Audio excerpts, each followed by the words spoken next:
Hi everybody, Golden Era Bookworm here. Today I'm going to cover Pumping Iron. I'm going to give you my review on one of the most iconic books on the Golden Era of bodybuilding.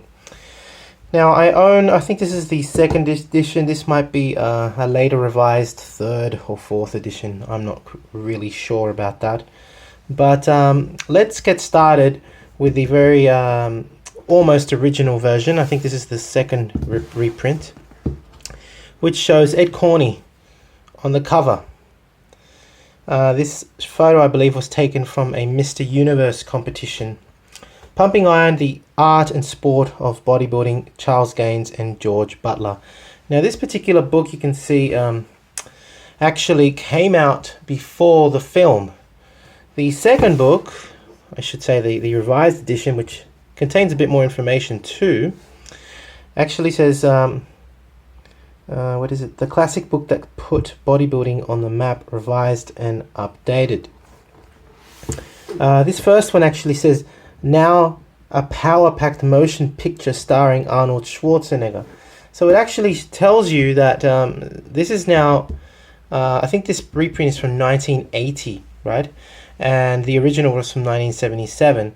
After that followed the film that everybody pretty much knows and loves, with Arnold and Lou and everybody else. So let's have a quick look. What I love about this book, it's a great read. It's quite arty, with some really beautiful black and white photos throughout. And it basically covers the Mr. Olympia and several, I should say, so several competitions, the Mr. Olympia, the Mr. Universe. And in the beginning, it goes and introduces the characters: Arnold, Serge, Franco, Mike Katz, and Ed Corney, etc. But it really does highlight Arnold grinding away. Here's Mike Katz. You know, it goes through basic, I guess you would say, 1970s bodybuilding history and the characters, the bodybuilding personas of the day: Arnold, Franco, Mike Katz, Corney, etc. Ken Waller, you name it, they're all in here. Denny Gable. This first chapter is like an introduction. Bill Grant, I mean, you know, everybody that was at Golds in the 70s is covered here. Dave Draper, Ken Waller, I mean, they're all here. Some awesome shots of Arnold, of course, awesome shots of you know, Arnold, Franco, you name it, they're all in here. There's Ed Corney. As I said, the Mr. Universe is covered in a lot of detail. There's Steve Michalik and a much lighter version of him. There's Serge Nubret. There's some risque photos of Arnold. You know, I mean, he must have banged 100 girls in that time. And others obviously didn't like him, like this one, you know, probably threatening, saying he must have said some kind of a remark, and she's probably you're gonna get a fist in your mouth pretty soon. But yeah, as I said, the photos are rather iconic. It goes through the art of bodybuilding and its comparison as an art form. That's what I really like about this book. It actually not only highlights the competitions, but it speaks of bodybuilding as an art. These are the actual this is the actual purpose of this book. That's why it's called The Art and Sport of Bodybuilding, because Charles Gaines and George Butler, in trying to make bodybuilding popular back then, when it was such a subculture, when it was almost a cult following of a group of people that loved this, it was frowned upon back then. You were seen as a homosexual, you were ridiculed back then for pumping iron, and now it's become mainstream. This is the book that put bodybuilding on the map, and it is clearly said in the second book. It is that this is the book, and Pumping Iron itself, the film, made these two, I guess, important parts of bodybuilding history. Really did put bodybuilding on the map. That's why I think it's a great read. It presents bodybuilding as an art form, and it goes through, of course, the history of bodybuilding too, with Eugene Sando, Louis Cyr on there as well, and Sigmund Klein, and all these other strong men. Charles Atlas, the story of Joe Wader, Reg Park, there, John Grimmick, you name it, they're all here. Steve Reeves, of course. How can you not have a book of Steve Reeves? You can't have a bodybuilding book without Steve Reeves in it. Lou Ferrigno, etc., etc. and the Olympia is covered.